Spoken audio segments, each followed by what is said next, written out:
You're tuning into Accelerate Generational Wealth, a monthly learning series produced by SVN Excel Commercial Real Estate. Hosted by Jenna and Brian Truman, this series brings together guest speakers who are experts in their field to provide cutting-edge industry information. Whether you're new to the business or a seasoned investor looking to diversify your portfolio, you'll find a wealth of knowledge at absolutely no cost to you. Without further ado, SVN Excel proudly presents Accelerate Generational Wealth.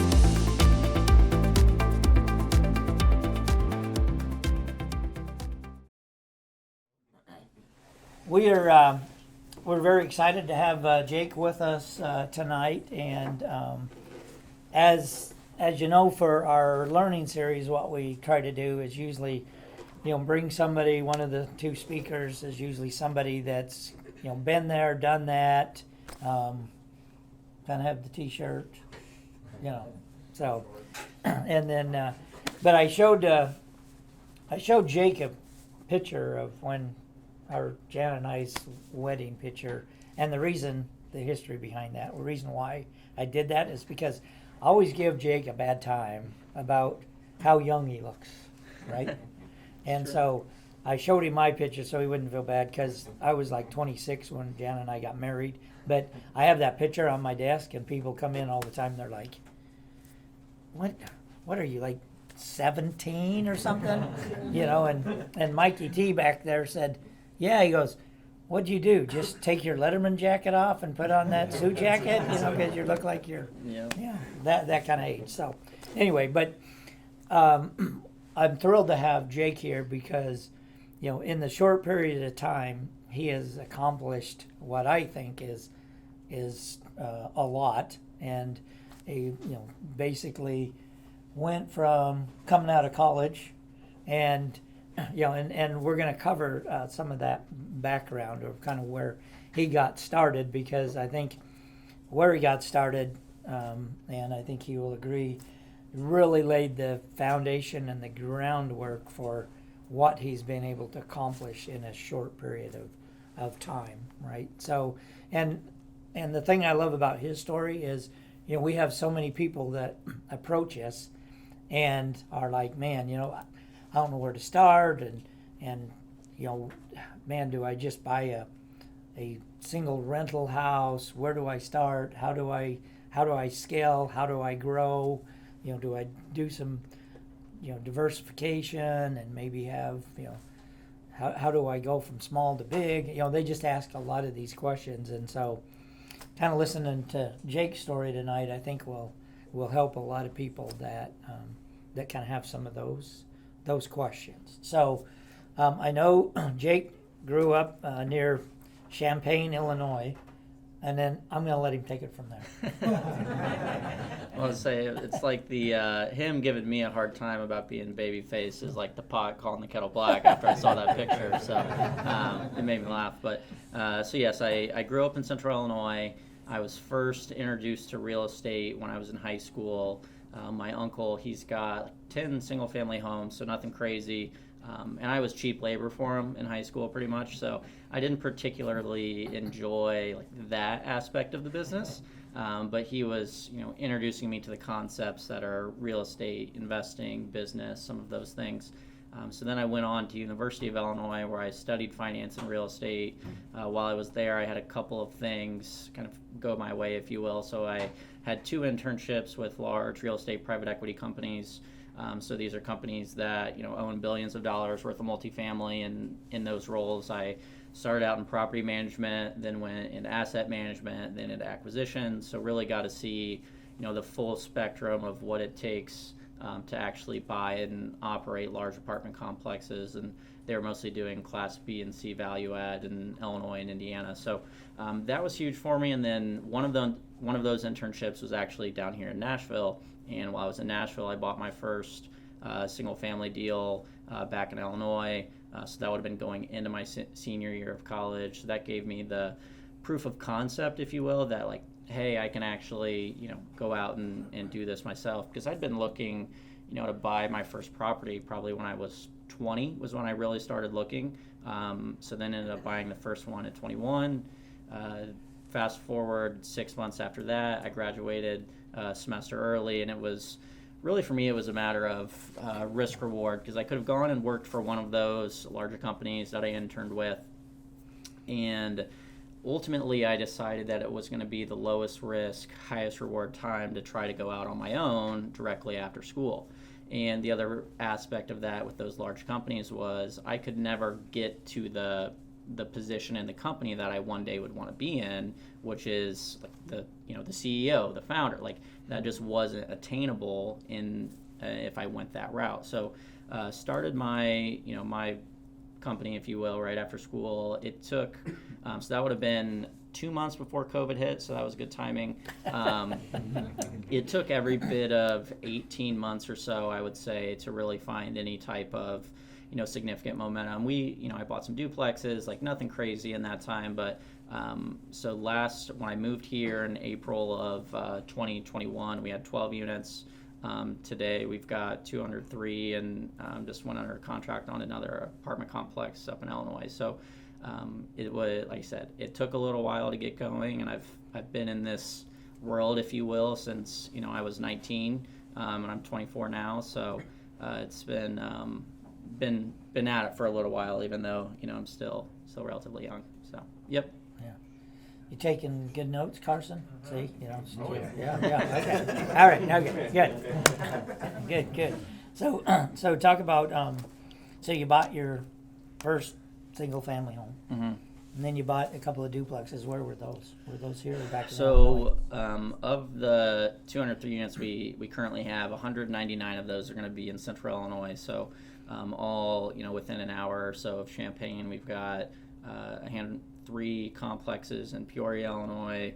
The rest are more in the Champaign area. But so the way the progression went was and I can start with the first deal too. So Sure, go for it. my parents had a home equity line of credit that they weren't doing anything with. They're not real estate people. Like, they don't, they just had that home equity line of credit. I think my dad wanted to buy a motorcycle or something with it. Like, so it was just kind of sitting there. And I knew that they had it, and I knew that I could use that to fund the acquisition and renovation of my first single family. So use that HELOC to then buy the first house, and luckily everything actually went exactly to how I underwrote the deal, which that never happens. So how was that conversation started with mom and dad? So- Hey, mom and dad, you got all this excess cash. How about letting me? Well, it I'm wasn't. 19. Let me do this. I'm It just wasn't, kidding. it wasn't that much. And in Central Illinois, prices are a lot cheaper than Right, they yeah. are here. But luckily, they believed in me, and kind of knew that I wouldn't come to them if I didn't think that, hey, there's an actual opportunity here. Right. But yeah, everything actually went exactly according to plan, which was shocking. We were able to refinance out some money and pay for my senior year, and do some stuff like that. So they were obviously Yeah. happy, and Yeah. so then we used that same home equity line of credit to buy 3 more houses, and then we did 4 duplexes after that. So then we were at the 12 units, and then from there it went short-term rental here in town, 2 16 units, 3 more short-term rentals in town, a 35, and a 120 unit after that. So progressed up fairly quickly, if you will. Yeah. So on your, so what made you decide? Hey, we've bought these first couple apartment buildings. Mm-hmm. I think I'm going to do a couple of short-term rentals in Nashville. What Yeah. was that? Was that? Hey, we're having a harder time finding some deals. So Yeah, let me. it was a combination Do that of a handful of things. So I raised money from investors to deploy into these deals. I had some investors that they were wanting to get some cash deployed. They're used to Central Illinois, 1 to 4 unit cash on cash returns that they can get up there that just aren't at that point. They were not attainable in multifamily here. And I knew a broker in town that was selling a portfolio of short-term rentals in an area that is being heavily gentrified and has a lot kind of going for it. And it was one of those opportunities that just kind of smacked me in the face. And I was like, these numbers make sense, because I come from I'm more of a financial, analytical type background. So let me then figure out how I can make this work. So it just started with that. I kind of always say I'm not smart enough to be consistently opportunistic and like find those types of things, but every now and then, like, I'll come across a good opportunity just from knowing the right person or whatever, and then being able to actually put that, take advantage of that opportunity, is what we did with the short-term rentals. And from once we bought the first one, we were seeing success, and I really liked that part of town that we own in. And one of the strategies that I learned while I was with the large companies in college, they call it buying the block. So basically, I then wanted to learn about every other property in that little neighborhood and try to buy all of them. And that's been a strategy that we've used basically to build our entire portfolio at this point. You get one in the neighborhood, and then you try to buy the rest of the neighborhood. And there's different ways you can do that to be successful, but it's worked well for us so far. Well, and that's a great strategy from that standpoint. 'Cause we have a client from California who's what I basically say bought up the whole street up in Clarksville.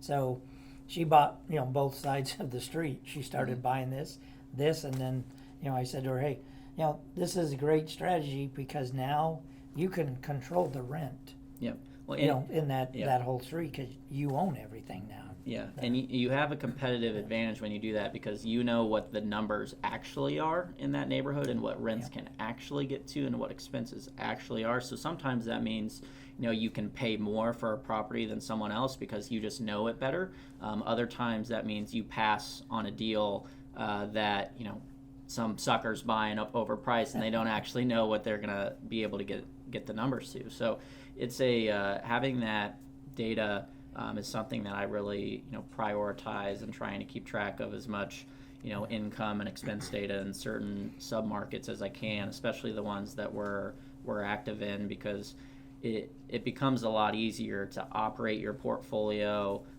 It becomes easier to evaluate different opportunities when when you actually know what the numbers are going to be in a certain spot and not just throwing some guesses onto your spreadsheet. Did you find it difficult at all in raising money from folks that that said, no, hold it, Jake, you're 21, 22, or were these family, friends, or tell us kind of how that works? So raising money is really hard. I don't know how else to put it. It was really hard when I started out. It's still really hard even after we've done a handful of deals and done well in those deals. For me, the way I approached it was I basically made a list of people that I knew that I thought either A, I already had the relationship with them and I knew they had a little bit of money to invest. B, that I maybe didn't have the relationship with, but I thought that they had some money, and then C, like people that could fit into those buckets at some point. So I reached out to all of the people in that A category, and I probably had maybe a 10% success rate with the people in that category. And but what went well was when I made those people happy, they then referred me to their friends, and then when you make the friends happy, they refer you to their friends. So we've so what started as a group of probably 5 to 10 investors at first is now we've got 50 active investors that have money in deals, and then a handful of others that look at opportunities but maybe haven't pulled the trigger yet. So you get to what I found is like when I was first starting out, I had to you've got to kick in that first store, right, to get the first set of deals done, but then you hit another point where you run out of, with my current network, I'm kind of tapped at the amount of deals that I could do given my capital sources, and, whatever that amount is, like, that's fine if I want to continue at the same pace that I'm at, but if I want to, go from 200 units to 1,000 units in a year, like, I would need to then find more capital sources. So I'm back facing those same challenges that I faced when I started out, and now it's still finding